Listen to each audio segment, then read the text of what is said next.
अहिल्यानगर होणार राज्यातील क्रमांक 1 चे शहर कसे, विखेंनी सांगितले समन्वयाचे प्लॅनिंग। शहरातील गुलमोहर रोड परिसरात उभारण्यात आलेल्या स्ट्रीट लाईटचे उद्घाटन शनिवारी पालकमंत्री राधाकृष्ण विखे पाटील यांच्या हस्ते झाले। याच कार्यक्रमात पालकमंत्र्यांनी शहराच्या विकासाचा मास्टर प्लॅन सांगितला। नगर शहराला राज्यातील क्रमांक 1 चे शहर बनवण्याचा प्रयत्न असल्याचेही त्यांनी आवर्जून सांगितले।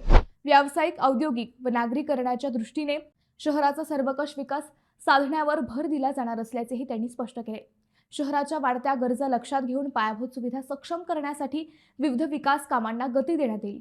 नागरिकांना अधिक चांगल्या व आधुनिक सुविधा उपलब्ध करून देण्यासाठी नवीन तंत्रज्ञानाचा वापर करण्यावर भर दिला जाईल। तसेच कृत्रिम बुद्धिमत्ता सारख्या आधुनिक तंत्रज्ञानाचा वापर करून शहर व्यवस्थापन अधिक सक्षम व परिणामकारक करण्याचा प्रयत्न केला जाईल। नागरिकांना सुलभ, सुरक्षित आणि आधुनिक सुविधा उपलब्ध करून देत अहिल्यानगर शहराच्या सर्वांगीण विकासासाठी प्रशासन आणि लोकप्रतिनिधी यांच्या समन्वयातून पुढील काळात अधिक प्रभावीपणे काम करण्यात येईल, असेही पालकमंत्री राधाकृष्ण विखे पाटील यांनी यावेळी सांगितले।